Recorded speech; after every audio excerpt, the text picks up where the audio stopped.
Las noticias, protagonistas y tendencias del momento con César Miguel Rondón en Conexión. La voz que cuenta la historia mientras ocurre.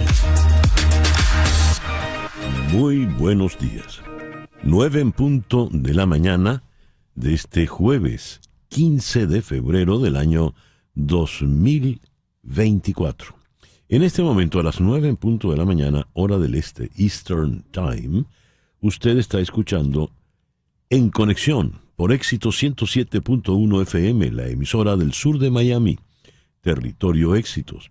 Usted también nos puede escuchar en su teléfono celular, donde quiera que se encuentre, con la aplicación Actualidad Media Group. Esta aplicación usted la puede descargar de manera gratuita en su celular. Y si usted entra en éxito107.com, además de escucharnos, nos puede ver. Aquí recibo el saludo de Guillermo Useche. Oye el programa desde hace 25 años. Muchísimas gracias, Guillermo. Cristel Roskiewicz está en el Parque El Retiro, en Madrid. ¡Qué envidia! María Fernanda Mazzarelli en Buenos Aires. El amigo José de Villa descarga aquí duramente al fiscal general. Él está en Maracaibo. El amigo de Villa, no el fiscal. Henry Moreno en Atlanta. Todos estamos con Rocío San Miguel, gran venezolana. María Isabel Vargas Rodríguez en Palmersville, Tennessee. El Nava en Caracas. Su hija Nelisa está cumpliendo 16 años. Feliz cumpleaños, Nelisa. Carlos Cuevas en Filadelfia. Hugo Boscán en Valencia, España. Itziar de Achurra, buenos días.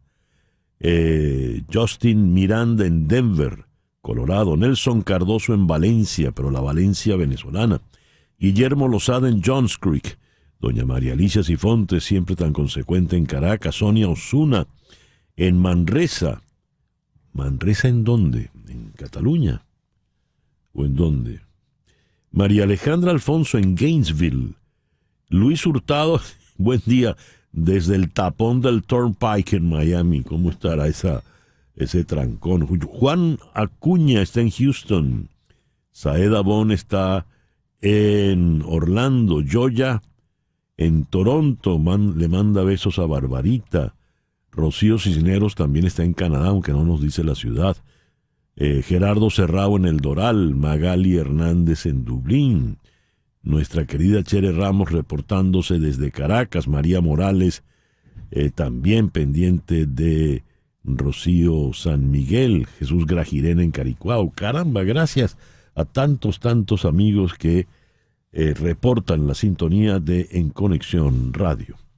En Conexión Radio, En Conexión, que pasa por la radio, es una producción de Floralicia Anzola para Éxito 107.1 FM en Miami. Buenos días, Floralicia. Buenos días, César Miguel, y buenos días a todos los que nos escuchan. Laura Rodríguez, hoy preciosamente vestida de tonos rosados. Qué linda. Deberías ponerte por acá para que te puedan ver. Déjame que le volteo la cámara para que la vean. A ver. Laura está en la producción general. Muy buenos días, Laura. Muy buenos días a todos y feliz jueves. Muy bien. Mariel Sofía Rodríguez en Madrid está en la producción informativa. Buenos días, Mariel Sofía. Muy buenos días y feliz jueves para todos. Jesús Carreño en la edición y montaje. Carlos Prato en los controles. Carlos, buenos días. Buenos días, feliz jueves. Y ante el micrófono, quien tiene el gusto de hablarles, César Miguel Rondón. Hoy es el día de San Faustino. Felicitaciones a todos los faustinos. ¿San Jovita o San Jovito, Laura?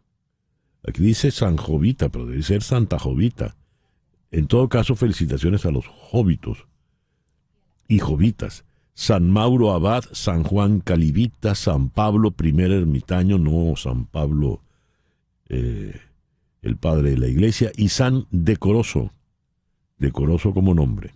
En el calendario astrológico de Enrico Mariani tenemos que hoy repite la luna creciente en Tauro, luna de llenura y abundancia, luna de prosperidad.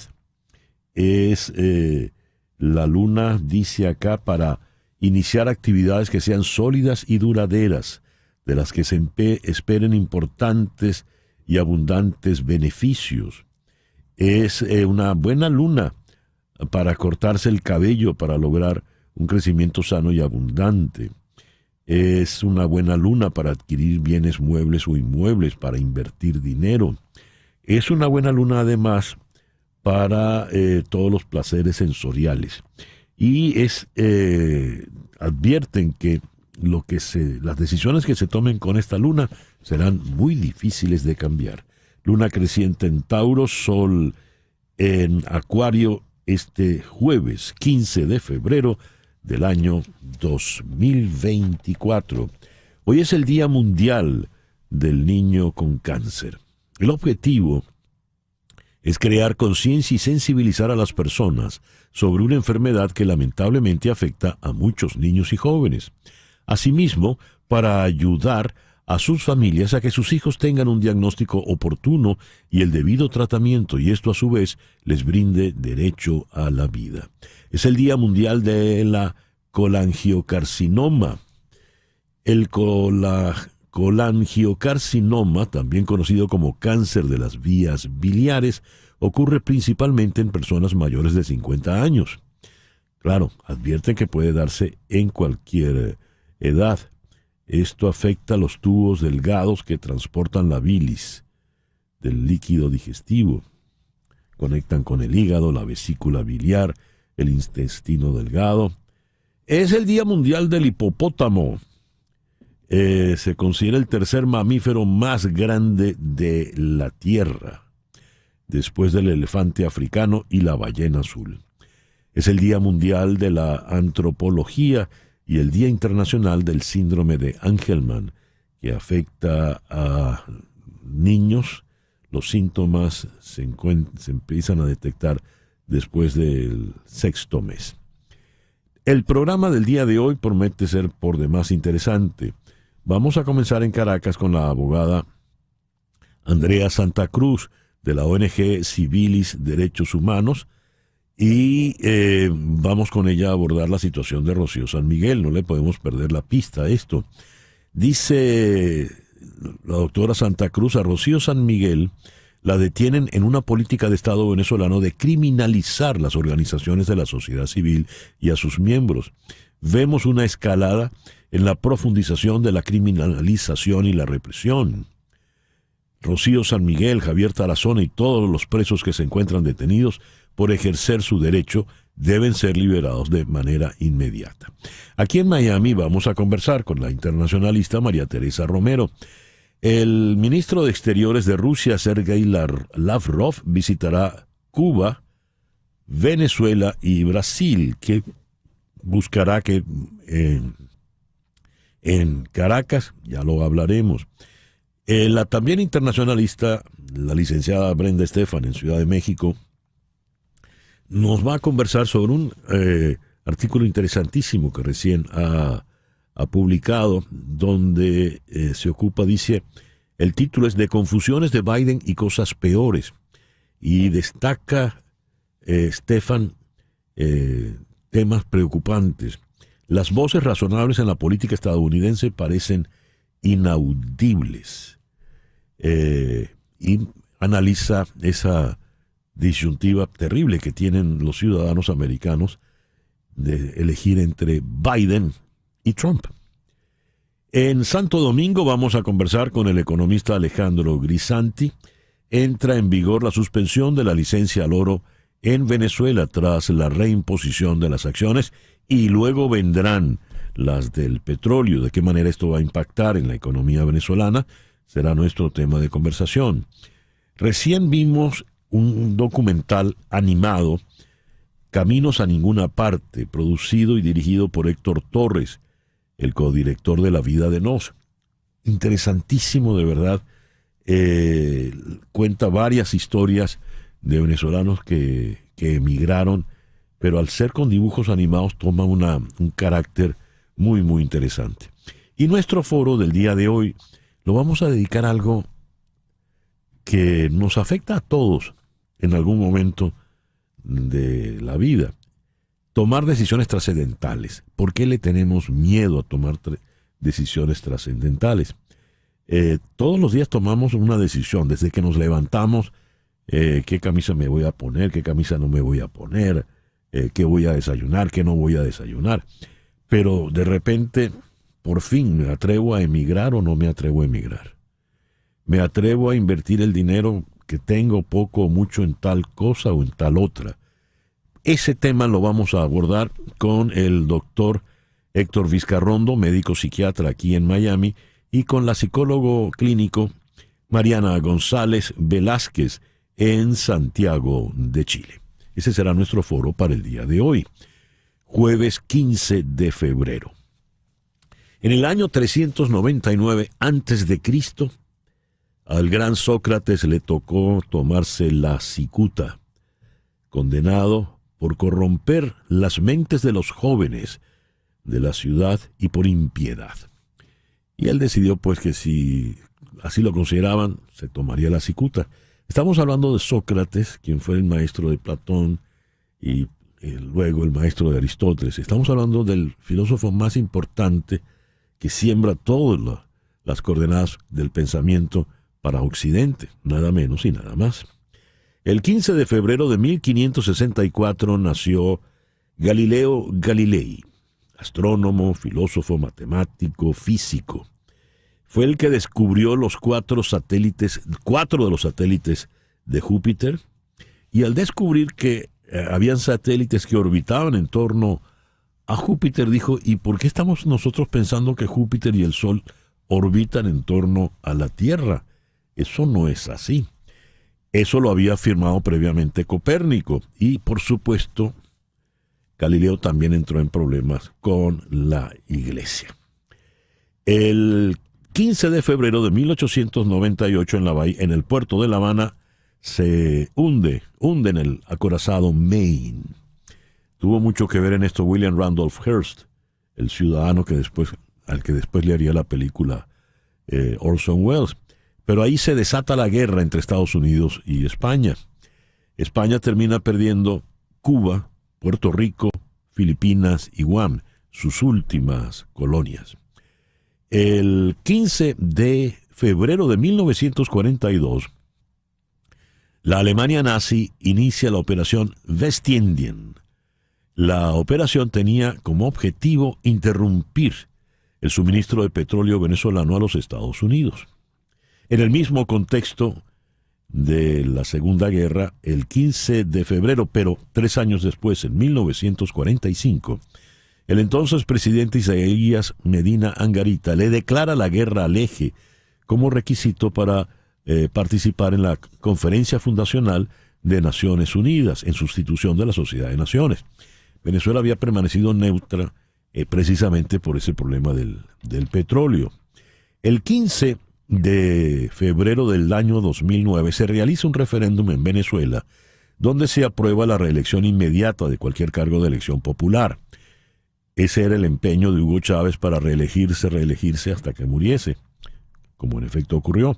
Y lo interesante es que ese referendo pues tiraba por el piso el referendo del 2 de diciembre del 2007, donde el pueblo venezolano le dijo no a las reformas que pretendía Chávez de la Constitución, y en esas reformas él quería que se lograse la reelección. Originalmente la Constitución del 99 no contemplaba la reelección inmediata del presidente.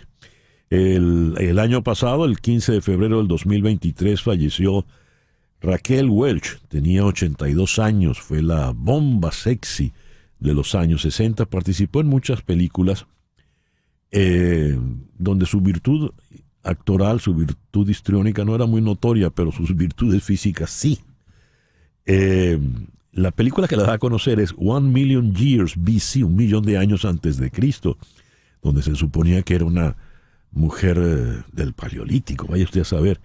Allí ella solo dijo 3 palabras, pero tenía un bikini de supuesta piel de ciervo, cuya fotografía se hizo icónica de toda la década.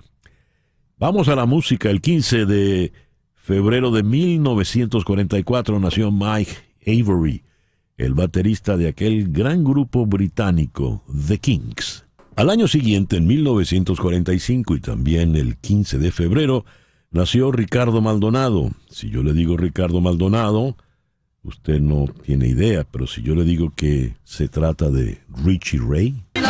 Y el 15 de febrero de 1962, el gran Ray Charles entró a los estudios y grabó esta maravilla. El editorial con César Miguel Rondón. En un país donde un tercio de la población tiene menos de 25 años y la mitad menos de 40, el contraste con una clase política envejecida es más evidente que nunca. Una persona de la edad de Donald Trump, 77 años, o Joe Biden, 81, probablemente tendría problemas para renovar su licencia de conducir u obtener un crédito bancario. Sin embargo, este par se aferra a la posibilidad de buscar un segundo mandato en la Casa Blanca. Vaya situación difícil y absolutamente controvertida. Lo que acabo de leer lo escribió la internacionalista Brenda Stephan en Ciudad de México con el título de Confusiones de Biden y cosas peores. Mientras que en 2000 Washington, que alguna vez fue el símbolo de la democracia, enfrenta una crisis interna profunda, mientras que en 2020 muchos creyeron que Trump había sido un paréntesis en la normalidad democrática estadounidense, hoy está claro que no fue así. La creciente polarización social y política, la radicalización del Partido Republicano bajo el liderazgo de Trump y la predominancia de una especie de gerontocracia con un octogenario y un cuasi octogenario compitiendo por liderar los destinos de la mayor potencia global, plantean desafíos cruciales para Estados Unidos e interrogantes sobre el futuro del orden mundial. Porque allí donde está el detalle, según lo que escribe la señora Stephan. Lo que ocurre en Estados Unidos impacta de manera total, determinante, en el resto del mundo. Dice Brenda Stephan, por irónico que parezca, Trump, quien apenas es 4 años menor que Biden, es presentado como el candidato joven. Si bien ciertamente el magnate transmite mayor vitalidad, aunque es una vitalidad entre comillas, ¿verdad? Los desvaríos ligados a su edad también van en aumento. No olvidemos que Trump confundió a Erdogan con Orbán y a Nikki Haley con Nancy Pelosi. El drama, subraya Brenda Stephan, es que en las primarias estadounidenses los que suelen votar son los ultraconvencidos de ambos lados. La mayor parte de los estadounidenses no participan. Y si bien no hay entusiasmo entre la población por una competencia Trump-Biden 2.0, eso no implica que, a no ser por un incidente importante de salud o un consejo en ese sentido de parte de la primera dama a su esposo, esto no suceda. Pues el dilema es terrible y allí se está jugando la salud, el bienestar, el progreso, la estabilidad democrática, no solo de Estados Unidos, sino también del mundo. El presidente Biden es impopular y está debilitado, escribe Brenda Stephan. Su voz ya no se escucha con fuerza, mientras que el Partido Republicano está totalmente alineado con Trump. Los liderazgos partidistas, en una visión transaccional, no se atreven a contradecir al expresidente sabiendo que cuenta con el apoyo incondicional del 30% del electorado. Este no es ya el partido de Ronald Reagan, quien sería visto por el trumpismo como un izquierdista peligroso. Este es el partido de Donald Trump. Lo que son las vueltas y las ironías de la historia y la política. Reagan, que era el candidato de derecha, preclaramente de derechas, sería un izquierdista para los trumpistas. Finaliza Brenda Stephan con esta frase lapidaria. Las voces razonables en la política estadounidense parecen inaudibles. Más adelante en el programa conversaremos con la autora de estas reflexiones, Brenda Estefan. Estén pendientes. El programa de hoy promete. Son las 9:22 de la mañana. Vamos a hacer una pequeña pausa. Y al regreso venimos con las noticias más importantes de este jueves 15 de febrero. Esto es En Conexión por Éxito 107.1 FM en Miami. Continuamos en breve con César Miguel Rondón en Conexión por Éxitos 107.1 FM. Y bien, a las 9:25 vamos con las noticias más importantes del día. Comenzamos en la ciudad de Kansas City, Missouri. Una estación de tren histórica en las afueras del centro de Kansas City se convirtió en el último telón de fondo para un tiroteo masivo, ya que los disparos cerca del final de la celebración del Super Bowl, con la victoria de los Chiefs de Kansas City, enviaron fanáticos aterrorizados luchando por salvarse y dejaron a 21 personas heridas, incluidos al menos 8 niños y una madre de 2 muertos. La policía interroga a 3 detenidos.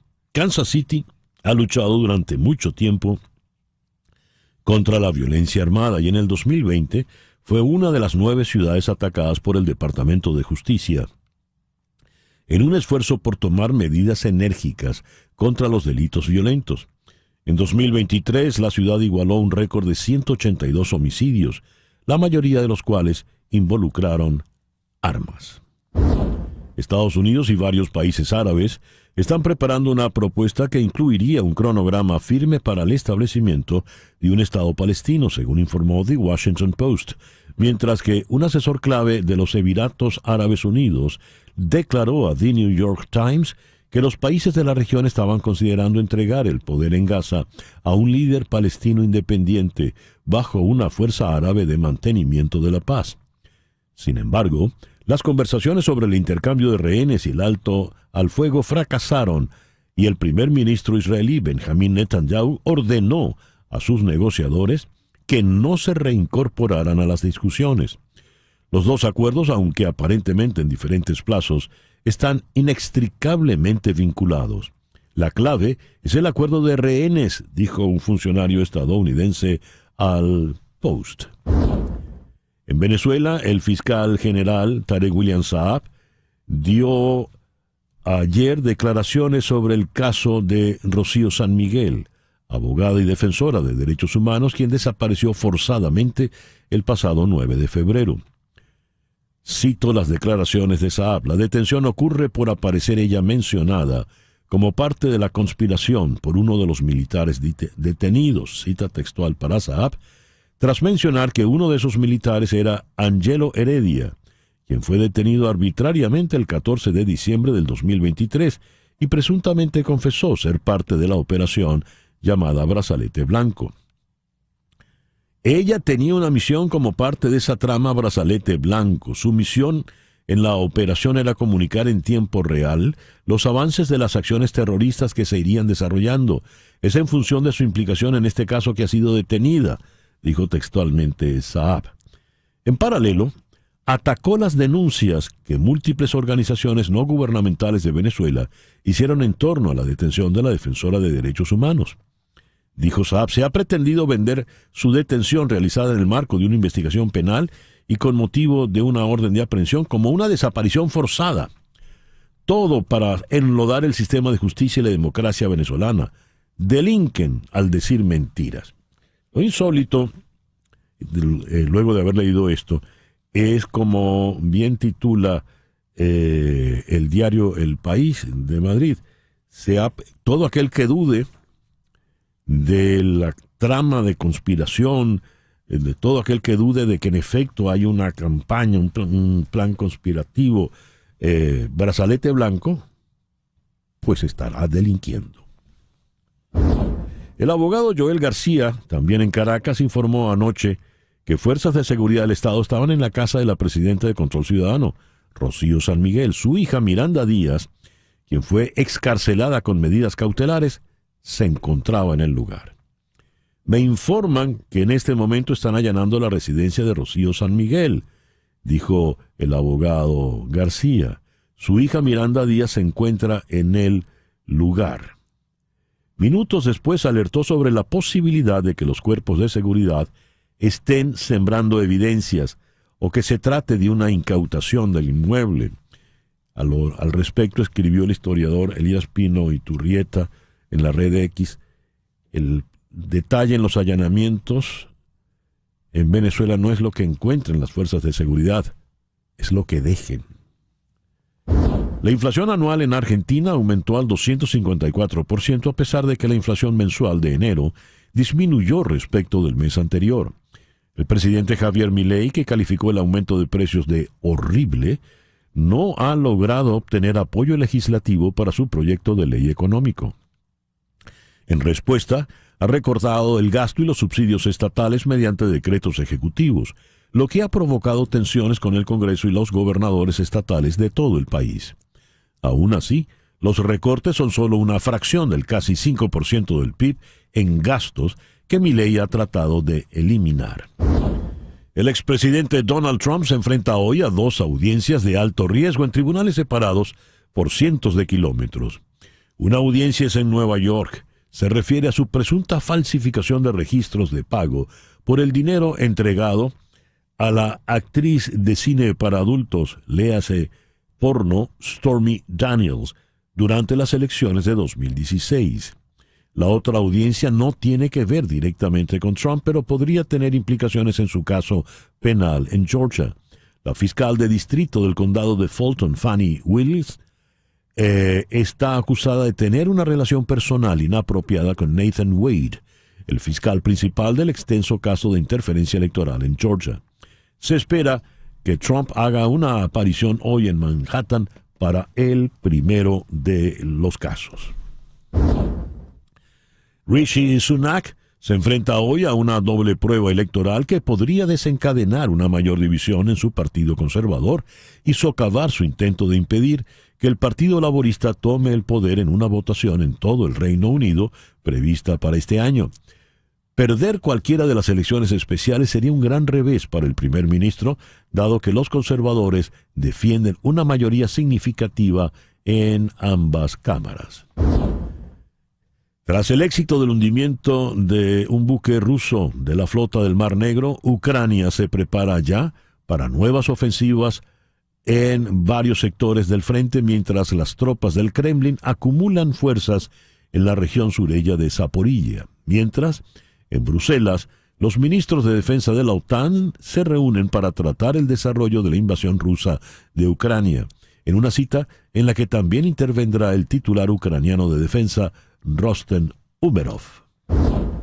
El presidente brasileño Luis Ignacio Lula da Silva llega a Egipto en el marco de una gira que también le llevará a Etiopía, donde asistirá a la cumbre de la Unión Africana con un mensaje en defensa de la paz en el Medio Oriente y una nueva multipolaridad global.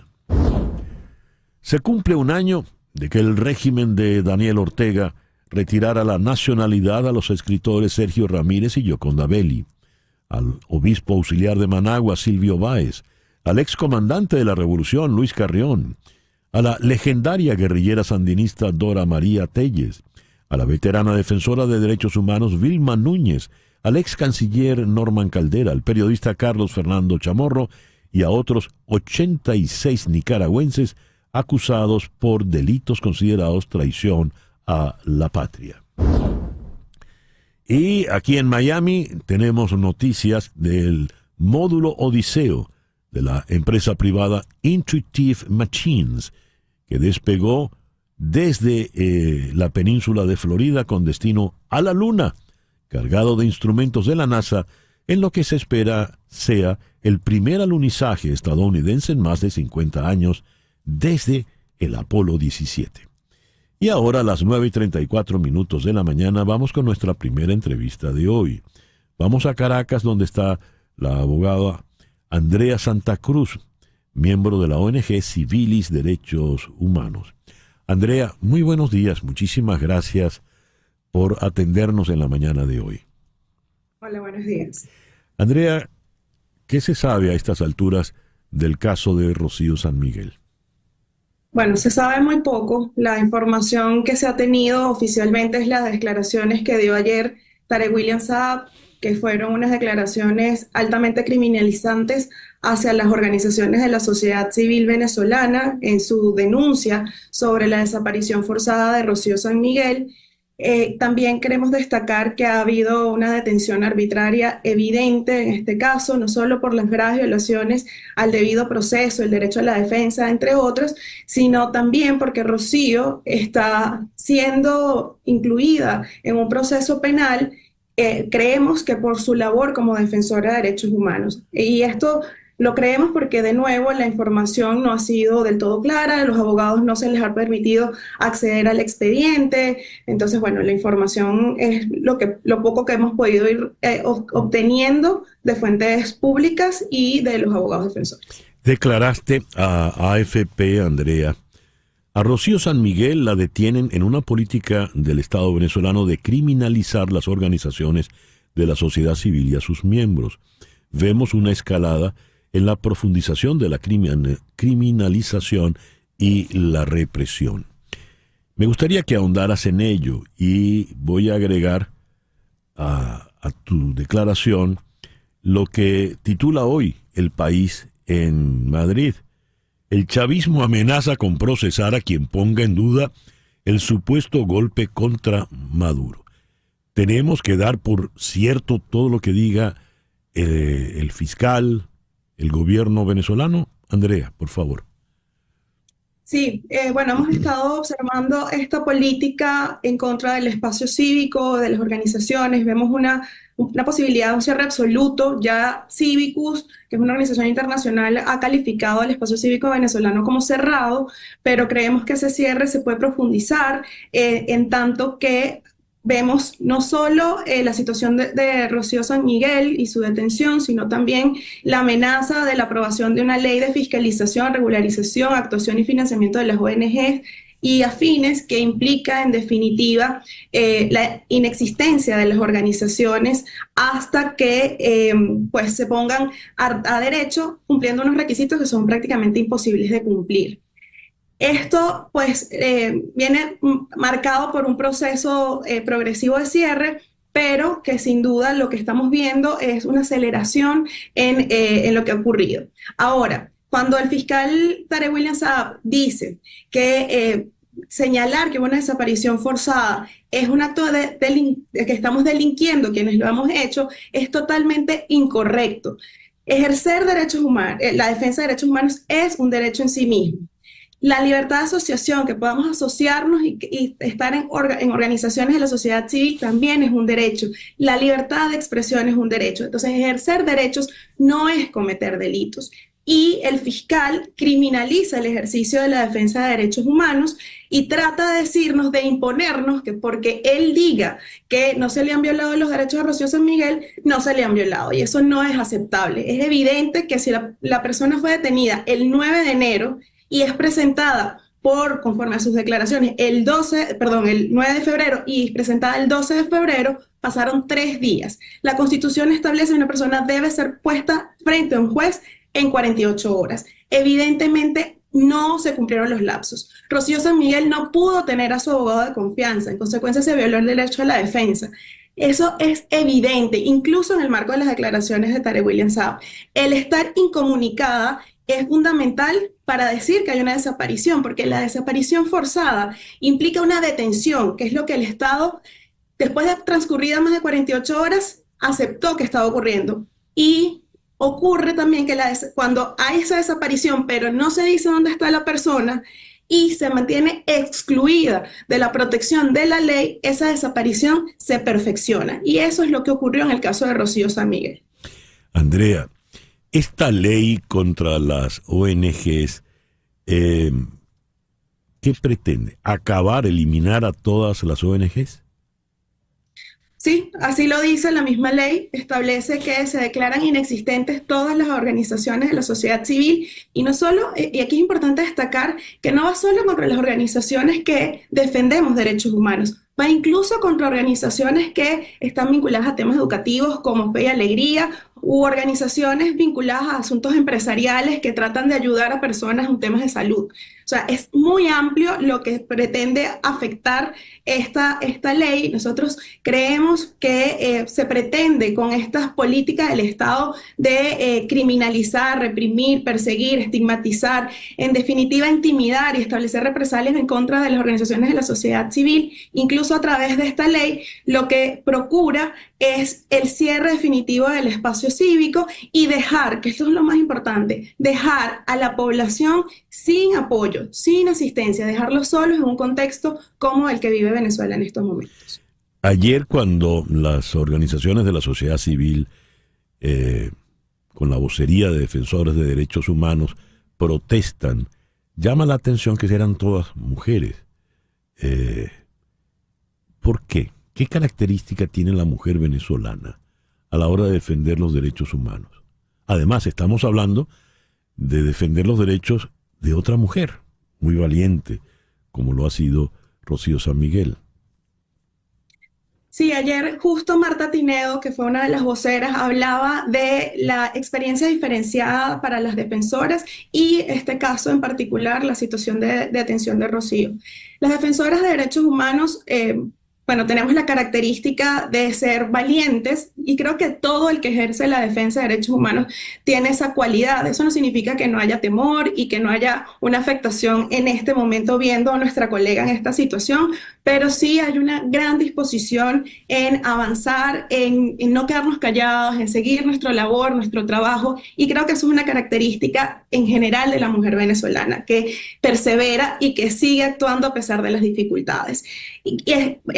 Fue una situación en la que nos hemos puesto de acuerdo para demostrar que hay apoyo desde las mujeres hacia otra mujer, pero no estábamos solas. Ahí habían hombres y también habían miembros de la comunidad LGTBI absolutamente dispuestos a mostrar total solidaridad frente a Rocío. Y también creo que es importante entender que esa solidaridad no solo se limita a Rocío en estas circunstancias, sino también a todo aquel que está siendo víctima de graves violaciones de derechos humanos. Andrea, muchísimas gracias por estos minutos y por favor, cuídate mucho. Gracias. Andrea Santa Cruz es abogado, defensora de derechos humanos y es miembro de la ONG Civilis Derechos Humanos. Nos habló desde Caracas. Son las 9:42 de la mañana. Al regreso nos ocupamos de la visita del ruso Sergei Lavrov a Cuba y a Caracas, que para él pueden ser una y la misma cosa. En un momento regresamos con César Miguel Rondón en Conexión por Éxitos 107.1 FM. Y ahora, aquí en Miami, hacemos contacto con la internacionalista María Teresa Romero. María Teresa, muy buenos días. Muchísimas gracias por atendernos. Muchas gracias, César. Siempre muy gentil de tu parte.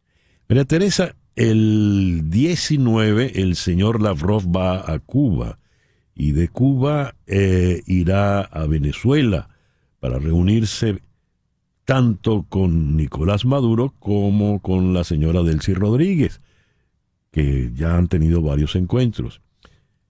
¿Qué va buscando el señor Lavrov en este viaje? Bueno, César, ese viaje ya estaba programado, ¿no? De hecho, se aplazó.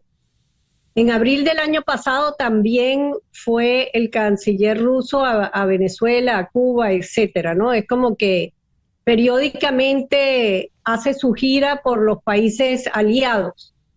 En este caso específico y en el del año pasado, estaban buscando preparar la visita de Nicolás Maduro a Rusia.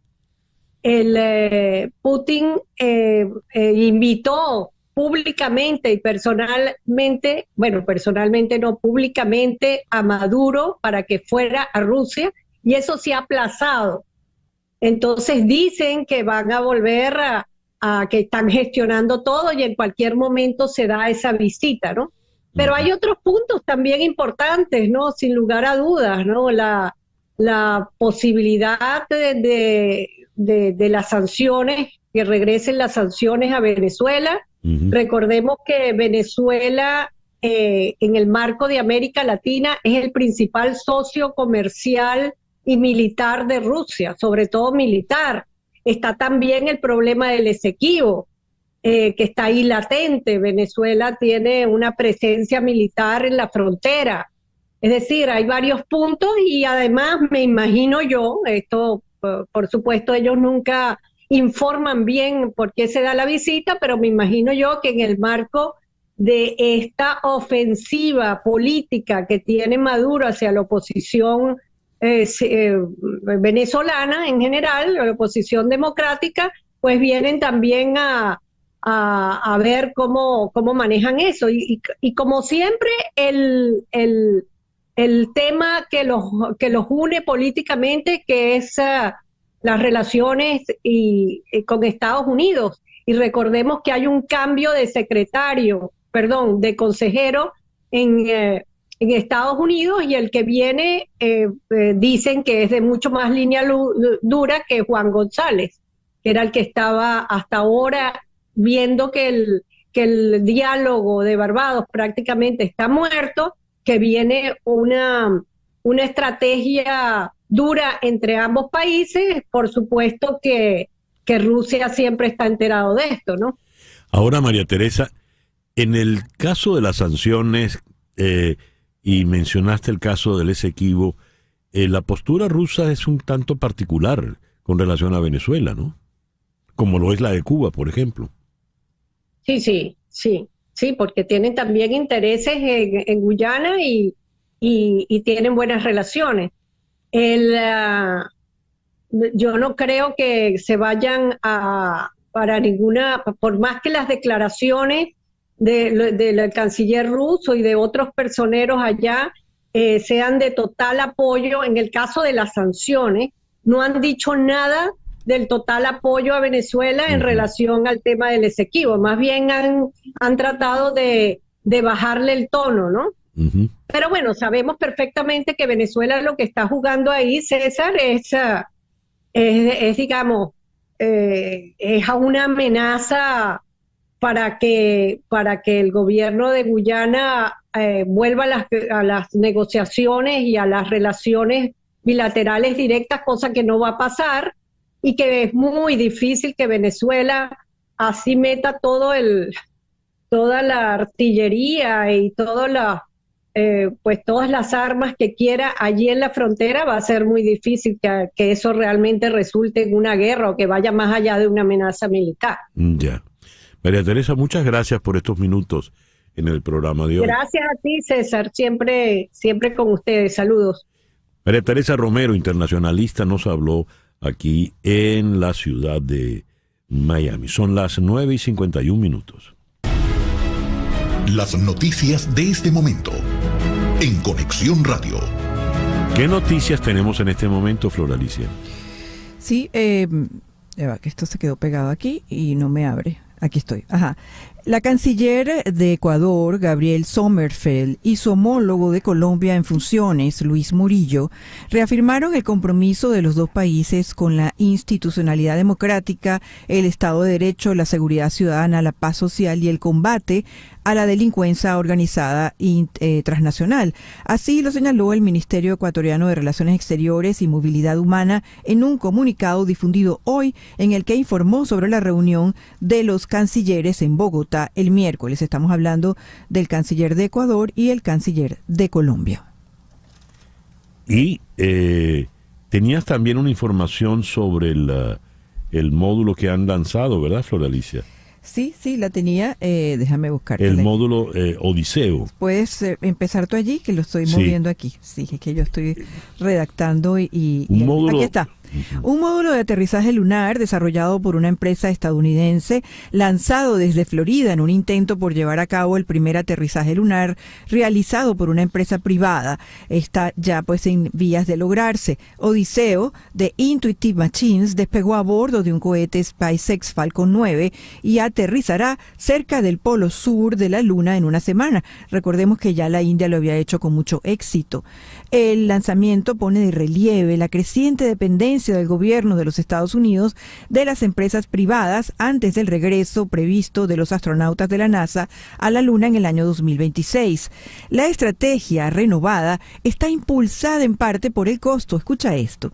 Un ex alto funcionario de la NASA le dijo al New York Times que si bien una NASA tradicional que si bien una misión podría costarles a ellos hasta $1.000 millones, el coste para la agencia es un esfuerzo privado muy costoso y para una empresa privada terminaba costando una décima parte de la cantidad que le costaba a la NASA. Es increíble porque, bueno, estamos hablando de la eficiencia contra el resto del costo de una empresa gubernamental.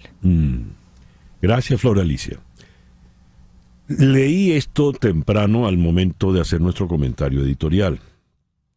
En un país donde un tercio de la población tiene menos de 25 años y la mitad menos de 40, el contraste con una clase política envejecida es más evidente que nunca. Una persona de la edad de Donald Trump, 77 años, o de Joe Biden, 81, probablemente tendría problemas para renovar su licencia de conducir o para obtener un crédito bancario. Sin embargo, este par se aferra a la posibilidad de buscar un segundo mandato en la Casa Blanca. Quien redactó esto es Brenda Estefan. Vamos a conversar con ella en Ciudad de México. Brenda, muy buenos días. Gracias por atendernos. César Miguel, muy buenos días. Siempre un gusto estar en tu programa. Tu artículo recién me resultó impactante porque metes el dedo en la llaga, como dice el refrán, y aparentemente es un dilema sin solución, porque o es el uno o es el otro y no hay salida, aparentemente, en este momento. ¿Qué puede ocurrir? Habida cuenta de que lo que ocurra en la primera potencia del mundo va a determinar, pues, mucho de la suerte del planeta. Así es, en el momento que vivimos, el mundo enfrenta la mayor crisis geopolítica desde el fin de la Guerra Fría. Es un momento verdaderamente álgido donde pues tenemos una guerra en Ucrania, una guerra en Gaza, una inmensidad de cambios de poder a nivel global y en medio de eso tenemos compitiendo por la Casa Blanca a un octogenario y un cuasi octogenario. No es solamente el tema de la edad, sino que en el caso de Biden, pues es evidente en las últimas semanas y meses, pues el deterioro pues que ha tenido visible físico y de concentración. Tomar decisiones tan trascendentes para el mundo en los próximos años, porque bueno, el problema no se acaba aquí, sino digamos se va a seguir agravando. Yo comento en el artículo que la carga laboral que él tiene no se va a aligerar, es decir, parte de estas distracciones pueden explicarse desde luego por el nivel de estrés y de carga laboral que tiene el presidente, pero su edad tampoco va a disminuir, entonces vamos a ver de manera más frecuente los episodios de distracción en donde confunde a Helmut Kohl con Angela Merkel, cuando habla del presidente de México, pero se refiere al de Egipto, en fin. Y por otro lado, pues el Partido Republicano no creó un proyecto, perdón, el Partido Demócrata no creó un proyecto alterno a Biden, es decir, no fortaleció nunca la figura de Kamala Harris. La figura del vicepresidente en Estados Unidos es muy ingrata, César Miguel, porque prácticamente si uno se apega a lo que dice la Constitución, pues su labor es estar en el pasillo para ver si se muere el presidente, casi no tiene los constitucionales. Sin embargo, a lo largo de la historia vimos cómo le dieron pues mucho juego al mismo Biden en su momento, a Dick Cheney en su momento, o sea, sí hubo vicepresidentes que les dieron juego. En el caso de Kamala Harris le encargaron de agendas muy difíciles de hacer pues de entregar resultados sólidos. El tema migratorio con Centroamérica pues era muy complicado, el tema de fortalecer los derechos de voto para las minorías. Entonces no estuvo en espacios que la permitieran brillar, y hoy las encuestas, cuando sustituyen la figura de Biden frente a Trump por la de Kamala Harris o algunos de los gobernadores populares del Partido Demócrata, como el de Wisconsin, la de Michigan o el de California, pues los resultados no son mucho mejores para los demócratas, y pareciera que difícilmente Biden va a bajarse de la posición. Quizás solo la primera dama Jill Biden podría hablarle al oído y decirle pues es momento de bajar, pero fuera de eso no se ve muy viable que el presidente se haga un lado. Y por otro lado, pues ya sabemos Trump y sus continuos dislates y desatinos que tienen nervioso al mundo por un posible regreso de este magnate neoyorquino a la Casa Blanca. Brenda, lo que has dicho no tiene solución. Es decir, los problemas que enfrenta el que regente la Casa Blanca, la oficina oval, van a ser cada vez más delicados. Y el señor que la está regentando en este momento cada día va a ser más viejo, como todos nosotros. Con lo cual, los problemas que estamos viendo en este momento con el señor Biden en la oficina oval se van a agravar. Y el señor Trump, por lo que se ha visto, pues no es precisamente solución. Has puesto todo en lo que sería casi una historia de la historia. Que en la alcoba, en la recámara, como dicen allá en México, la doctora Biden le diga a su esposo, es hora de retirarte. Si eso pasase, ¿qué ocurriría? Porque ya has dicho que el Partido Demócrata no tiene al parecer sustitutos y la señora Kamala Harris, como se diría, no ha dado la talla. ¿Qué viene entonces?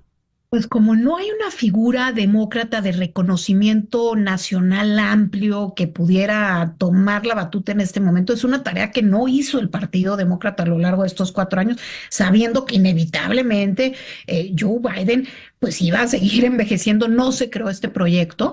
Bueno, pues yo creo que en este momento, de todas maneras, con todas las limitaciones que tiene su popularidad, la persona que tiene más posibilidades de tener que tomar esa posición sería la vicepresidenta Harris. No tanto porque sea el ideal, sino porque no hay muchas otras opciones. Algunos de los otros que mencionábamos, como Gavin Newsom, el gobernador de California, están más bien construyendo un proyecto para dentro de 4 años.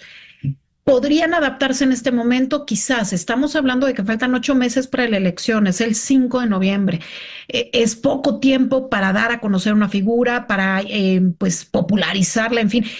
Realmente por eso creo que el Partido Demócrata, a pesar de que va con un caballo de patas muy flacas, está apostándole pues a que no se le doblen las patas al caballo antes de pensar en meter un plan B.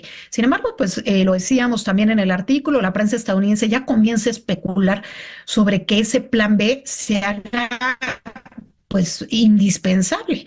Entonces, creo que hoy pues la salud del presidente y, como decíamos, un posible consejo cercano, particularmente de la primera dama, serían las únicas opciones para que él se bajara. Y si se baja, pues creo que Kamala Harris sería la más viable, por lo menos a lo que podemos ver en este momento. Alguien ha mencionado la posibilidad de la señora Obama. ¿Tú qué crees? Así es, también se ha barajado el nombre de Michelle Obama. Ella desde luego tiene un reconocimiento amplísimo a nivel del país. Creo que podría ser otra opción. Sin embargo, no sé, habría que ver primero qué piensa Michelle Obama de esto, ¿no? Ella es difícil porque ahorita nadie, mientras Biden esté en la posición de competir, nadie va a levantar la mano. Van a esperar a que sea él el que se haga un lado, porque de alguna manera, habiendo sido él el artífice de los buenos resultados de los demócratas en las intermedias de noviembre de 2022, pues tiene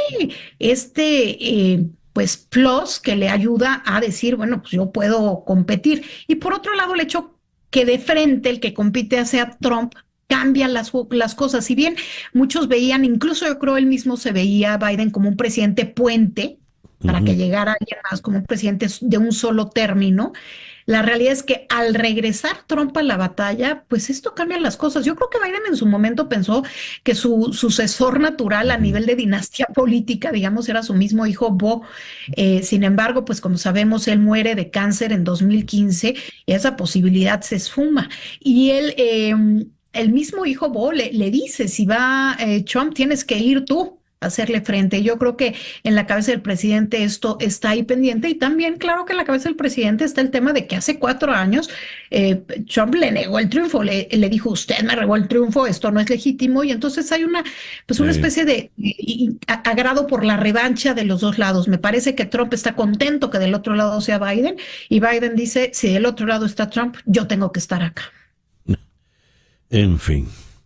Brenda, muchísimas gracias por estos minutos en la mañana de hoy.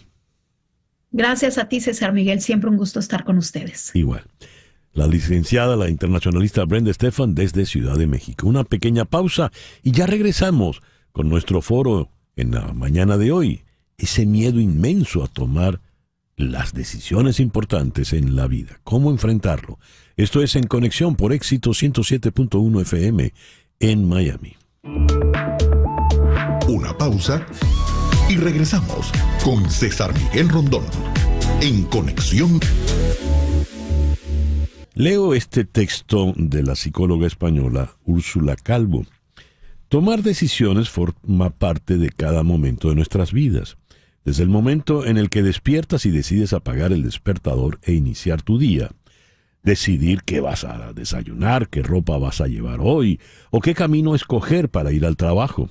La mayoría no son decisiones difíciles, sino pequeñas decisiones que tomamos de manera casi inconsciente, pero que están definiendo el transcurso de nuestra vida. El gran reto viene cuando tenemos que tomar decisiones difíciles.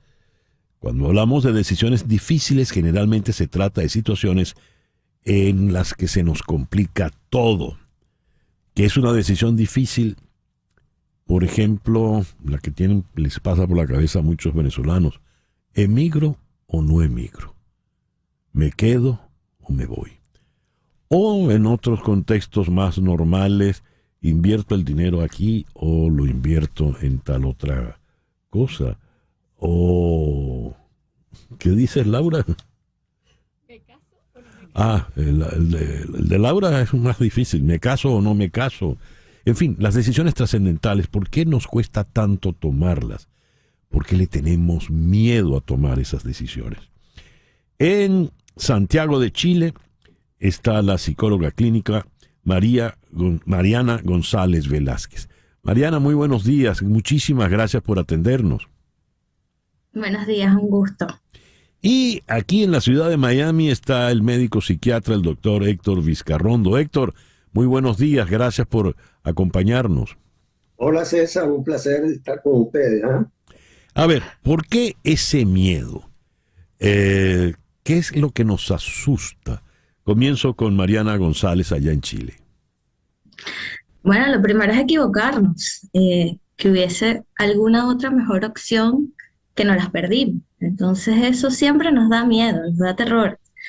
Yo creo que ahí la clave es tomar la mejor decisión posible con la información que se tiene en ese momento. Porque después todo puede cambiar, todo puede ser mejor, todo puede ser peor. Es en ese momento. Y ahí sirve todo, hacer las listas, los pros y contras, beneficios, factores en contra. ¿Y cómo sé que tengo toda la información posible, Mariana? La que manejes en ese momento es la información posible. Por supuesto que ahí está documentarse, buscar, informarse. Ahí lo busquilla que uno tenga es el motor siempre. Pero con toda la que se tenga, esa es. Siempre puede ser mejor, pero en ese momento, esa es. Héctor, ¿y tú qué opinas? ¿Por qué le tenemos miedo a esas decisiones tan trascendentales? Que de repente incluso hasta ese verbo tan peligroso que es procrastinar, que las vamos como dejando de lado. Héctor, el doctor Héctor Vizcarrondo. Yo creo que en la vida es muy complicada y como decías en la introducción, somos producto de todos los días de decisiones, unas más importantes, otras menos importantes. Yo siempre veo la palabra decisión o el concepto de decisión separándolo en el prefijo de de decisión significa colocarse frente al problema. Cis es dividir, cisma, dividir los elementos de la decisión intelectualmente, viendo los pros y los contras. Y siempre va a haber pros y contras en cualquier decisión que tomes en tu vida. Siempre. Por ejemplo, yo a lo mejor hubiera sido abogado, estaba entre mis opciones. O sea, muchas decisiones que dejé en el camino por la circunstancia, el contexto que estaba viviendo. Pero lo que nos impulsa a superar la duda que se produce al evaluar las opciones es decisión, que es la emoción que le imprimes al pensamiento para poder actuar, para llevar a una acción y asumir la responsabilidad, porque es que parte del problema es asumir la responsabilidad. Leo, volviendo al texto de la psicóloga española, la doctora Calvo, ella pone entre los enemigos a la hora de tomar las decisiones difíciles el miedo a la incertidumbre. Tú dijiste, Mariana, el detalle es el miedo a equivocarme, ¿verdad? Claro. Muy bien. ¿Cómo supero yo ese miedo? Porque igual, digamos, el detalle está en que yo tengo que tomar la decisión, estoy obligado a elegir A, B o C, pero no puedo dejarlo pasar, es decir, no puedo hacerme el desentendido, hacerme el loco, procrastinar el problema, ¿verdad? Tengo que enfrentarlo. Es que eso incluso es una decisión. No decidir es una decisión. No enfrentar el problema y dejar que siga corriendo es una decisión. Retomemos esos ejemplos, emigrar o no emigrar, casarme o no casarme. El no tomar la decisión es una decisión. Entonces ahí empieza el factor tiempo a funcionar. A correr. Es decir, perdiste el autobús, por ejemplo. Tenías que... El autobús pasó una vez y no te montaste en él. ¿Qué pasa entonces? Habrá otros autobuses, pero ese ya no está. Y lo importante ahí es ver el otro autobús que viene, a dónde va y si es lo que quiero o lo que no quiero. Yo creo que también uno construye la decisión. ¿En qué sentido? En saber qué se quiere hacer y ir buscando las maneras, porque no nos cae nada del cielo, todo toma tiempo. Una carrera universitaria son 5 años, un bebé son 9 meses, emigrar toma tiempo, tomar la decisión, hacer la maleta, tener los papeles en regla, casarse, hay que también tener papeles, ir a la notaría. Todo tiene pasos y quizás ahí viene la información. Tengo la opción A, la B y la C. ¿Qué implica la A? ¿Qué implica la B? ¿Qué implica la C? Papel y lápiz siempre ayuda. Héctor, no fuiste abogado, fuiste psiquiatra. ¿Por qué querías ser abogado en un momento y decidiste irte por la psiquiatría? No tanto que quiera yo conocer tu circunstancia personal, sino que esto nos pueda servir de ejemplo o referencia para los dilemas, porque en definitiva se trata de dilemas, ¿no? Claro, son dilemas y es lo que va definiendo tu vida, es la identidad tuya. Tienes que tener miedo de tomar decisiones porque en cada decisión tú arriesgas tu identidad. Tú eres conocido por ser creíble. La incertidumbre no se puede vencer. La certidumbre es una abstracción del ser humano para, digamos, tranquilizarse un poco, pero todo es incertidumbre en el ser humano. ¿Por qué fui médico y no abogado? Porque pasé el examen de admisión y tomó la decisión. Pero no quiero dejarte ahí nada más. Toda mi vida quería ser, mi familia es de médico y quería ser cirujano. Al final de la historia, por un problema visual que descubrí yo mismo en 4º año de medicina, me di cuenta que no podía hacerlo. Y un profesor, yo era representante en el Consejo de Facultad de Medicina, y un profesor, el doctor Fernando Valarino, no sé de dónde lo sacó y me mandó a estudiar psiquiatría. Yo lo hice porque iba a ser político. Y la psiquiatría me servía para entender a los seres humanos. Excelente. Y a final de la historia, cuando llegué al Instituto de Psiquiatría de Londres, quizás uno de los psiquiatras más importantes de esa época que llegó a ser caballero de la reina, descubrió una serie de técnicas que yo había aplicado conmigo cuando yo tenía 10 o 12 años. No con la técnica, pero en principio era lo mismo. Eso no habla de nada excepcional. Lo que dice es que habemos gente que tenemos una habilidad para la música como la tienes tú, y como yo que no pude cantar, entonces la vida nos va decantando. Y bueno, la decisión del doctor mandando en Inglaterra, regresé a Venezuela, me contrataron en los Estados Unidos, no lo hice porque iba a ser político y terminé haciendo psiquiatría.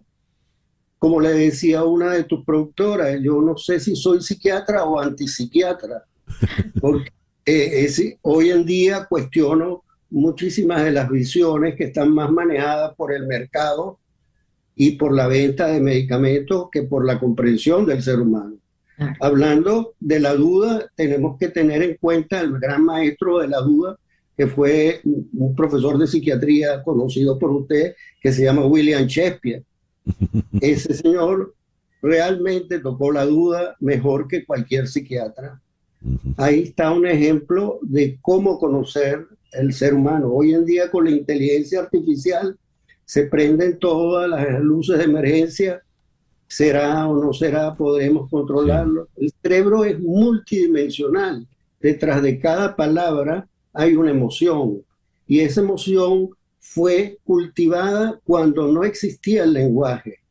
La culpa por fallar al tomar una decisión es vergüenza, estoy mal hecho, y entonces los seres humanos vemos como la equivocación como mala.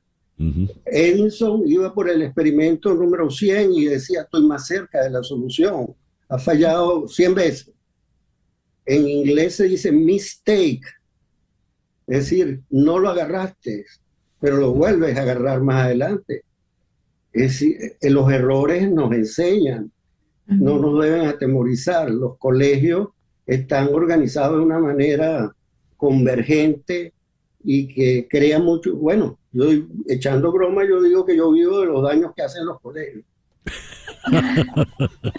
A ver, el foro estaba planteado desde el miedo. Y tu primera respuesta, Mariana, fue miedo a equivocarse. Ya el doctor Vizcarrondo nos advierte, bueno, que el equivocarse, o como dice el latinazo, ¿no? Errare humanum est. Pero te lo planteo ya, fíjate, emigrar o no emigrar. ¿A qué le tengo más miedo? ¿A quedarme, por ejemplo, en lo que estoy viviendo o a someterme al desafío de lo desconocido de donde puedo ir? Laura puso el ejemplo de casarse o no casarse, pero hay una quizás sea más delicada, divorciarse o no divorciarse. Por ejemplo, puede tener más riesgos. ¿Cómo venzo el miedo, Mariana? Es que yo creo, el miedo es humano, es una emoción más, es una de las emociones básicas que tenemos y es una señal. Las emociones nos sirven de brújula. Lo que hacemos con las emociones es lo que va a marcar después nuestra vida, pero el tema yo creo que también pasa por actitud, porque sería maravilloso tener una bolita de cristal y que todos supiéramos en las decisiones trascendentales cuál va a ser mejor o cuál va a ser peor, y ahí resolvemos el dilema. Pero eso en el fondo es dejar la decisión a otro, no asumirla como propia, como decía el doctor Héctor, no hacernos responsables, ni de lo bueno ni de lo malo que nos traiga. Y la actitud ahí es fundamental. Desde la neuropsicología, la actitud es fundamental porque marca la manera en la que vemos las cosas. Si tenemos una actitud positiva, eso va a activar, se activa un sistema reticular articulado, que es un circuito neurológico, pero que en el fondo nos permite, si tenemos actitud positiva, vamos a conseguir posibilidades, vamos a conseguir soluciones. Si tenemos una actitud pesimista, todo nos va a confirmar la teoría de que es que esto era la peor idea posible, es que esto no se puede, es que esto no era así. En cambio, cuando le damos la vuelta y buscamos tener como una actitud positiva y hacer que las cosas pasen, es otra historia. El tiempo se nos ha acabado, pero no quiero cerrar esta conversación sin oír la conclusión del doctor Vizcarrondo.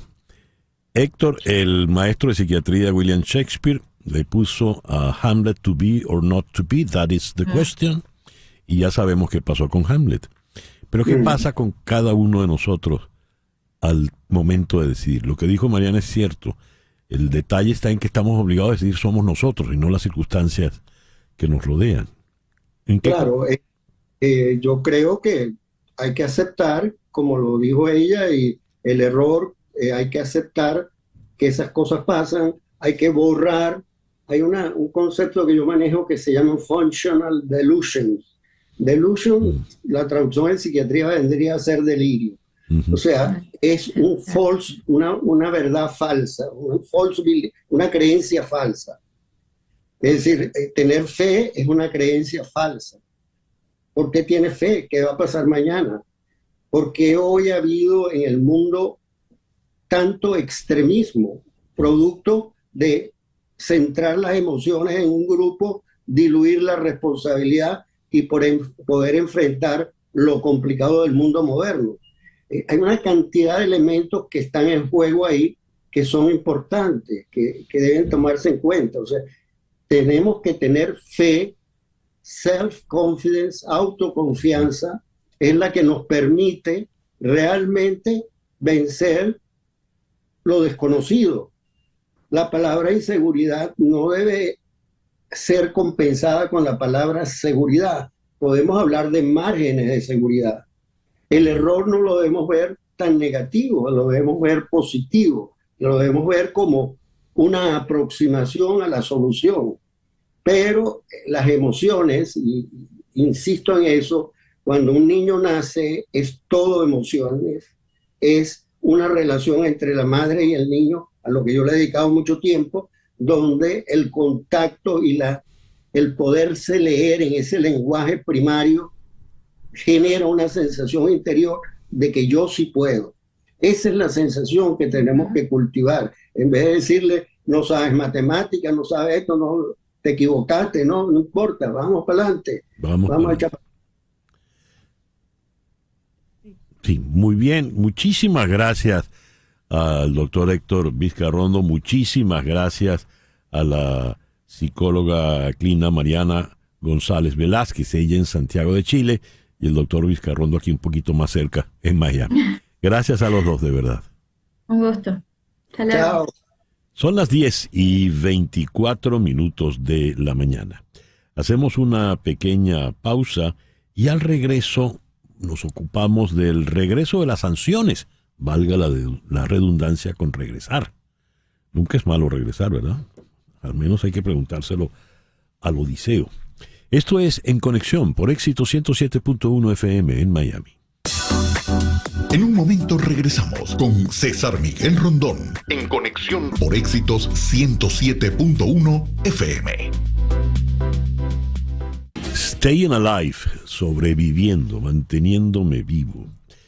¿Logrará la economía venezolana, las finanzas del régimen de Nicolás Maduro sobrevivir una vez que las sanciones vuelven a ser impuestas sobre el régimen? Digo esto porque hasta el pasado martes 13 se podía realizar cualquier transacción con Minerven, la Compañía General de Minería de Venezuela, luego que la OFAC del Departamento del Tesoro de Estados Unidos decidió pues que se volvían a las sanciones.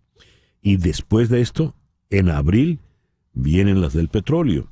¿En qué situación se encuentra la economía venezolana con este vaivén de sanciones? Vamos a Santo Domingo, allí está el economista Alejandro Grisanti, director y socio fundador de Ecoanalítica. Alejandro, muy buenos días, muchas gracias por atendernos en esta mañana. Muchas gracias, César Miguel, por la invitación, como siempre. A ver, ¿qué ocurre con las sanciones ahora que vuelven? Mira, yo creo dos cosas, ¿no? Y esto puede sonar un poco contradictorio y a mí me gusta siempre despolitizar los números. Eso es lo más importante, sobre todo por lo que voy a decir. El 2024 yo creo que va a ser el año menos malo, quizás de la última década para Venezuela. ¿ok? Y es que muchas de las cosas que se vienen haciendo en economía, quizás ocurrieron hace 18 meses o hace 12 meses, con lo cual el efecto de lo que pueda tener las decisiones la que acabó de pasar y la de abril, posiblemente se sientan con más fuerza en el 25 que en el 24. Nosotros en Ecoanalítica estamos viendo que el 24 va a ser un año donde quizás la inflación llegue a 2 dígitos y posiblemente cierre en 2 dígitos, lo cual es una inflación altísima, pero cuando lo comparamos hace 3, 4 años o hace 5 años que teníamos hiperinflación, es muchísimo mejor. Estamos viendo un crecimiento económico que si no renuevan las licencias puede ser casi de un 5% y si renuevan las licencias quizás de un 8%, pero en ambos casos un crecimiento positivo. ¿Por qué es esto? Yo creo que hay varias cosas que están alrededor. Dentro de lo que no está en tu pregunta está un gobierno más pragmático, un gobierno que ha decidido desaplicar el marco legal muy fuerte que tiene. No lo ha cambiado, pero lo está desaplicando en cuanto a control de precios y control de cambio. Un gobierno que hizo un ajuste brutal, pero brutal sobre los menos favorecidos, sobre quizás los más vulnerables, como pueden ser los asalariados y pensionados, que eso no es deseable, pero ya se hizo y estamos viendo los resultados en la parte de inflación. Y el tercer punto que yo creo que viene acá es que la flexibilización de las sanciones que se dieron en octubre del 2022, no las últimas, y aquí ya vamos entrando en el tema, son las que te están produciendo el incremento de la producción petrolera de hoy. Es decir, aquellas de octubre de hace 18 meses que se dieron para otorgarle el permiso a Chevron, para darle permiso a Repsol y a Eni a poder producir y poder cobrarse sus deudas, son las que te están dando el efecto hoy de incremento de producción petrolera. Hay un dilema político y quiero subrayar el término por precisamente lo que planteaste al inicio, la despolitización de los números. Muy bien, vamos a despolitizarlos, pero hay un problema político. El dilema que se ha planteado, y es parte de la discusión en Estados Unidos, por ejemplo, es qué tan efectivas fueron las sanciones. O dicho de otra manera, ¿qué tan efectivo es volverlas a poner una vez que las aliviamos? Ese dilema político, ¿cómo se resuelve? ¿Cómo se responde con esos números despolitizados que estás manejando? Bueno, creo que hay 2 puntos, ¿no? Lo primero que efectivamente, yo creo que ya nadie lo niega en el debate, las sanciones tuvo un efecto importante sobre la parte económica y se pensaba que ese efecto sobre la parte económica iba a crear la presión necesaria para que se produjera el cambio del régimen. Eso, desde el punto de vista de efectividad, yo creo que queda claro que no funcionó, pues que no tuvo los resultados que estaban esperando. Ese es el primer punto. El segundo es que la economía cayó tanto, no solo por esos factores de sanciones, y yo siempre lo he dicho, sino por el pésimo manejo, porque aquí estamos un poquito mejor, no tanto por el tema de flexibilización de sanciones, sino porque tenemos un régimen que se ha vuelto bastante más pragmático, a la hora de su política económica y muchísimo más ortodoxo. Yo te diría que los niveles de ortodoxia son de los regímenes más neoliberales que hay.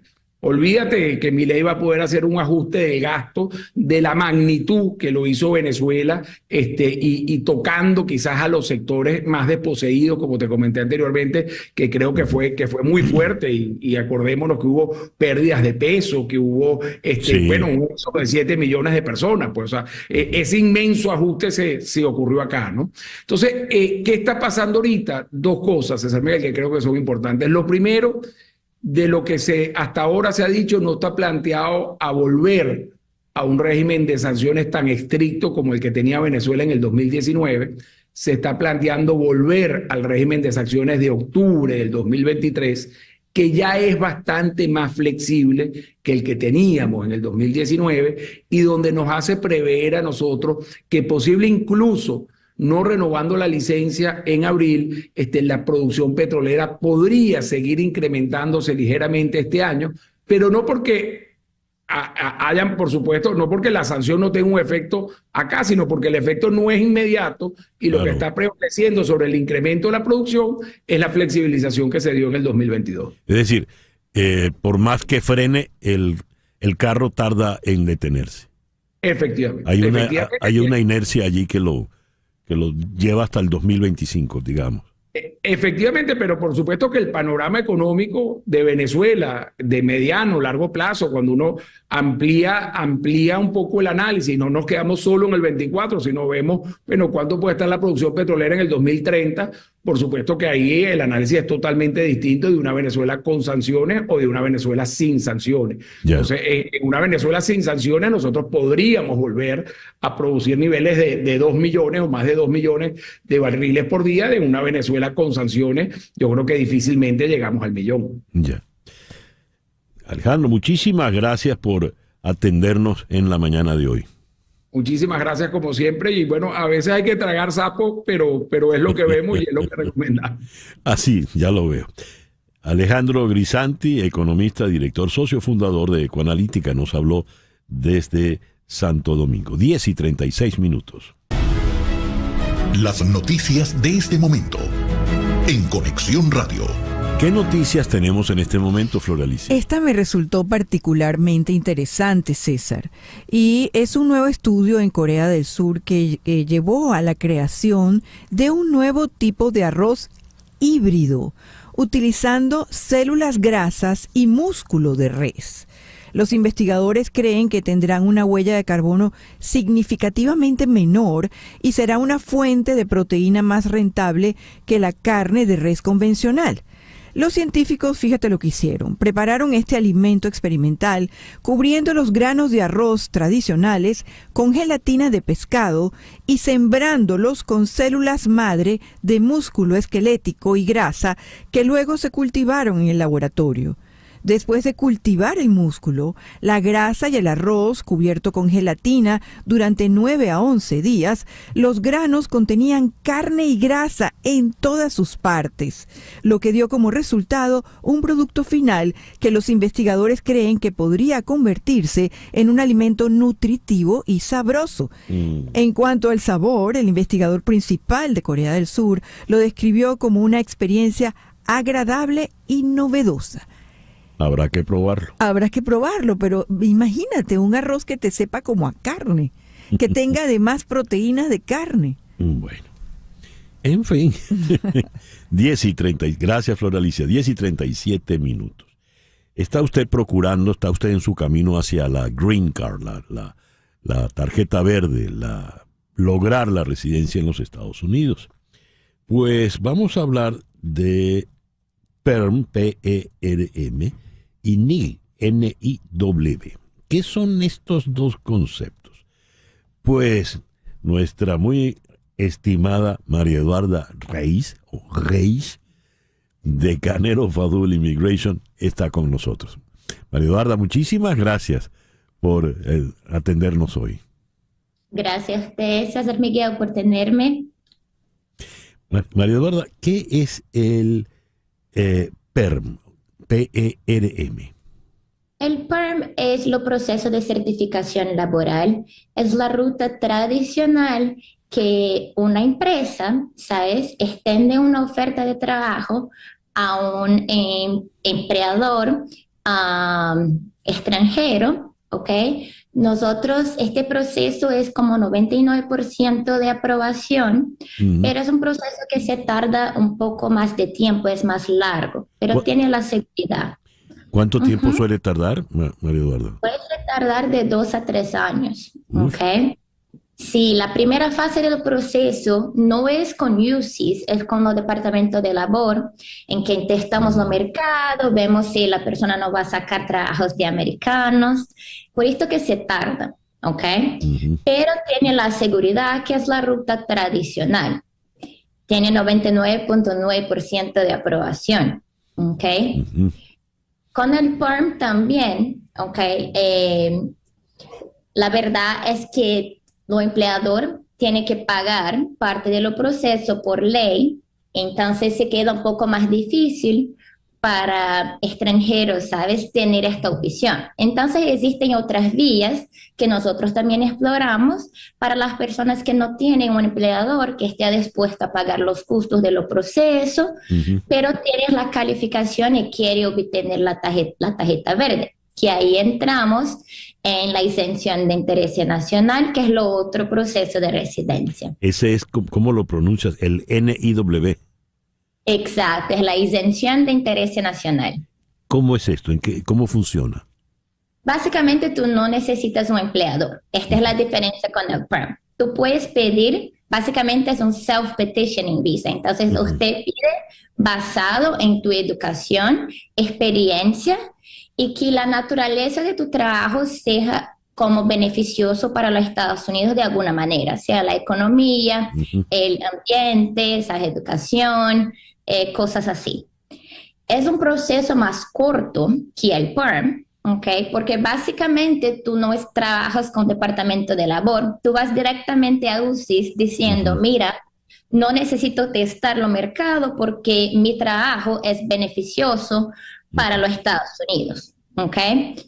Pero cuando hablamos de aprobación, bajamos de 99.9% para 80% más o menos. Pero igual es muy alto el porcentaje de aceptación, de éxito, ¿no? Nosotros en la oficina tenemos un porcentaje más alta que la nacional, ¿ok? Te digo que aquí en la oficina estamos con 83, pero nacional baja un poco a 70, pero es muy bueno, ¿ok? Pero depende mucho del campo que la persona trabaja, ¿ok? Es un visto muy bueno para ingenieros, por ejemplo, profesionales de STEM, que es ciencias, ingeniería, tecnología, matemática, también muchos emprendedores, ¿ok?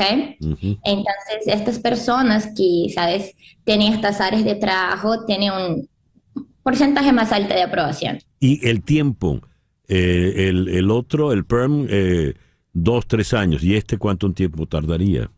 Básicamente tiene proceso premium con UCIS, entonces si usted paga $2,805, UCIS puede te dar una respuesta en 45 días, pero es la respuesta solo para la base, ¿ok? No es la residencia, no es la tarjeta.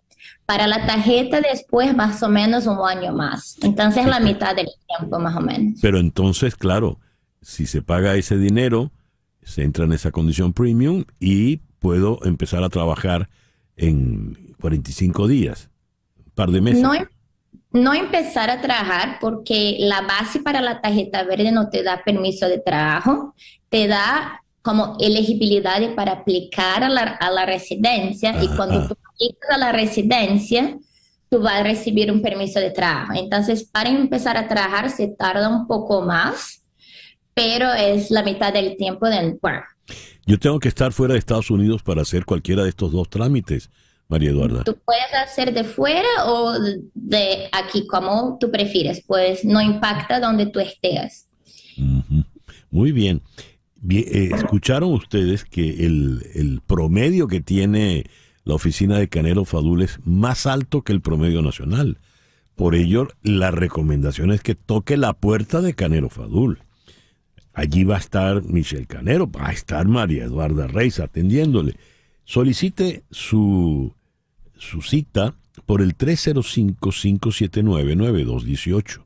305-579-9218. Otra vez se lo voy a repetir.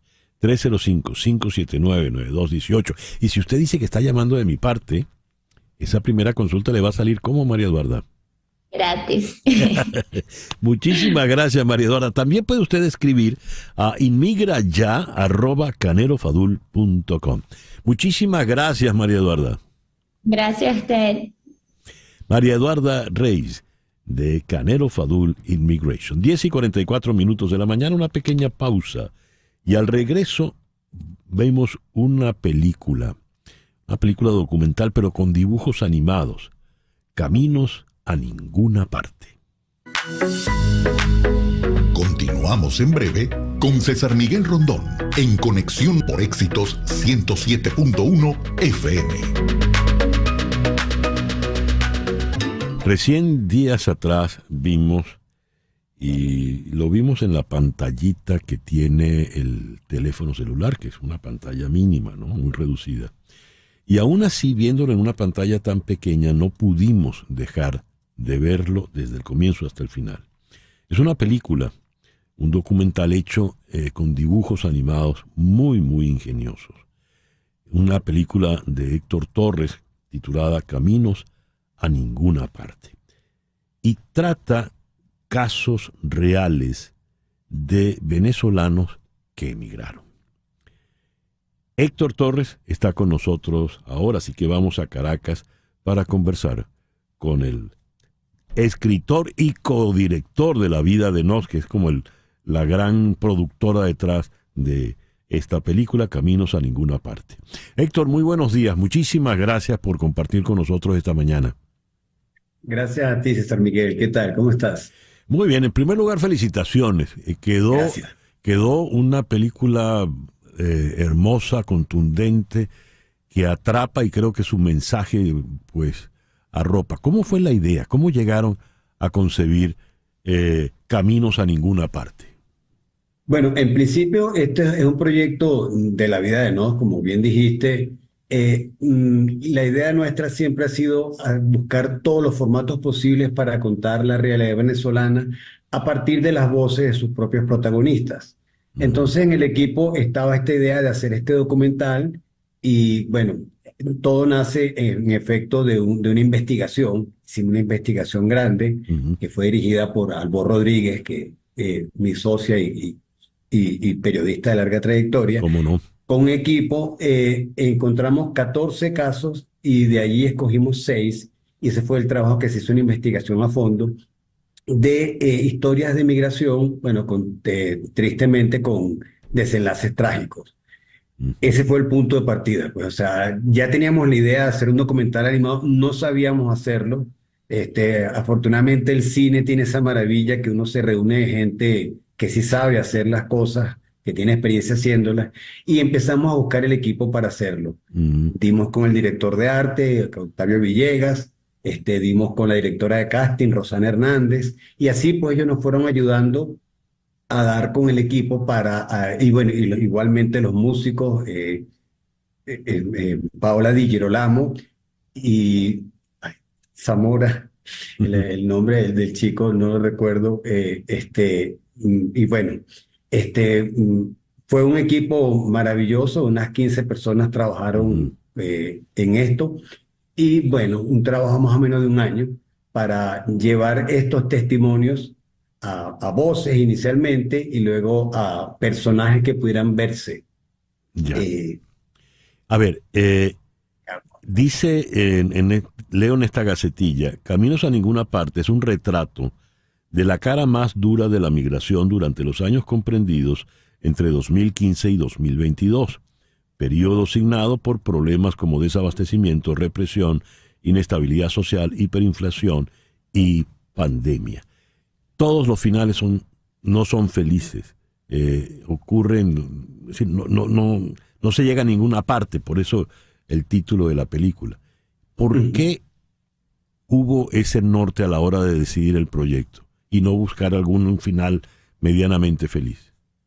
Bueno, inicialmente porque era la concepción del proyecto. Queríamos hacer historias de migración, así como tenemos en La Vida de Nos historias de migración logradas, historias de migraciones felices, gente que fue a buscar su destino fuera y lo encontró en sus ámbitos. Pero bueno, el proyecto trataba de retratar estas historias que efectivamente no conducen a ninguna parte, porque son parte de la migración también, ¿no? Sí, claro.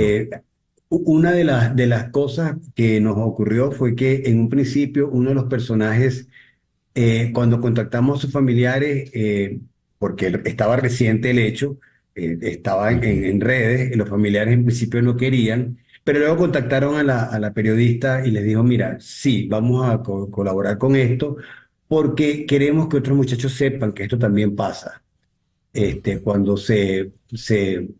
Cuando hagan migraciones así, por ejemplo, por el Darién, cosas tan desesperadas. Sí. Yo lo pienso y pienso que hay que tener un nivel de desespero muy grande para lanzarse esa aventura sin posibilidades, ¿no? Digamos, con escasas posibilidades de éxito. Entonces quisimos pues contar particularmente en ese proyecto, esa cara de nuestra migración, pues, que está allí también, y es parte de todo esto que estamos viviendo con nuestros casi 8 millones de migrantes. Héctor, ¿y por qué optaron desde un principio por el dibujo animado? Es muy buena pregunta y en principio optamos por el dibujo animado. Bueno, hay una razón técnica, no todo el mundo quería aparecer, no todo el mundo quería, no todo el mundo era posible contactarlo, pero había algo de fondo muy importante y es que esas historias eran tan duras. Cuando leímos los testimonios y empezamos a armar los guiones, que dijimos, no, esto, o sea, una persona, una madre contando esto en cámara simplemente no es potable para el público. Es muy, muy duro estos testimonios con las caras de las personas, con las posibles reacciones emocionales de las personas. Entonces, bueno, preferimos pues filtrarlo con una malla gráfica, expresiva, que igual hace llegar el mensaje, pero no tiene esa dureza de una persona de carne y hueso a la que le pasó lo que le ocurrió, pues. Sí. ¿Cómo se puede ver Caminos a Ninguna Parte? Actualmente estamos en proceso de llevarla a festivales acompañados por Filmsteres. Juan Carlos Lozada se asoció con nosotros para llevarlo a varios festivales. Estamos en ese proceso.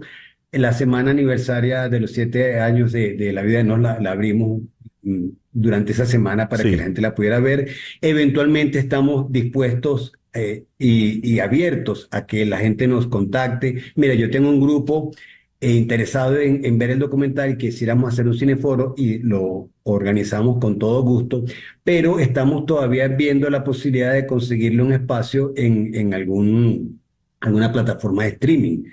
Esperamos que de aquí a junio ya tengamos eso decidido y ahí finalmente también estamos hablando con la gente de Gran Cine para ver si podemos hacer proyecciones acá en Venezuela. Sí, Floralice y yo la vimos en esa semana aniversaria y como dije, la pillamos pues en la pantallita del celular y aún así en esa pantallita resultó cautivante. Si quieren contactar a La Vida de Nos, ¿cómo hacen, Héctor? lavidadenos@gmail.com. Envían un correo, dicen, mira, tenemos un grupo de migrantes, tenemos un grupo de estudio, sea universitario o de cualquier tipo, y quisiéramos organizar un cineforo con Caminos a Ninguna Parte, y Lenny Rojas, nuestra encargada de comunidad, pues los atenderá y organizará con ellos el documental. Muy bien. Hacemos y podemos hasta tener parte del equipo presente. Muy bien. Muchísimas gracias, Héctor, y de nuevo felicitaciones por este logro. Gracias al equipo, gracias. Héctor Torres es escritor y es el coordinador de La Vida de Nos y el director de este documental Caminos a Ninguna Parte, 10:55. Las noticias de este momento en Conexión Radio. Y ya para cerrar, ¿qué tenemos, Floralicia? Bueno, César, un ingenioso experimento con 1,000 personas de una misma ciudad, analizando a fondo, revela los desconocidos efectos persistentes del tabaquismo. El biólogo español Luis Quintana Murci y su colega estadounidense Matthew Albert comenzaron hace poco más de una década un audaz experimento para entender los factores determinantes de esta variabilidad, el tabaco. Reclutaron a 1,000 personas sanas de entre 20 y 70 años de edad en la ciudad francesa de Rennes, eligiendo a 100 voluntarios de cada sexo por cada decenio. Todos entregaron muestras de sangre y heces y rellenaron un cuestionario de 44 páginas sobre su estilo de vida. Incluso se le tomaron biopsias de piel para cultivar sus células en el laboratorio. Luego otro equipo de investigadores que se dedicaron a investigar las muestras de aquellos que eran o habían sido fumadores. Los investigadores observaron que el tabaquismo afecta a las defensas con las que se nace, inespecíficas, provocando mayores respuestas inflamatorias. Ese efecto nocivo, César, desaparece al dejar de fumar. Sin embargo, y esto es lo importante, los científicos han detectado que las células responsables de la inmunidad específica, que es la que se adquiere durante la vida, sí permanecen alteradas durante hasta más de 15 años después de dejar de fumar. Bueno, Téngalo en cuenta. Gracias, Flor Alicia. Son las 10:57. Y con la orquesta de Pacheco nos vamos ya por el día de hoy. En Conexión fue una producción de Flor Alicia Anzola para Éxito 107.1 FM, con Laura Rodríguez en la producción general, Mariel Sofía Rodríguez en la producción informativa, Jesús Carreño en la edición y montaje, Carlos Prato en los controles y ante el micrófono, quien tuvo el gusto de hablarles, César Miguel Rondón.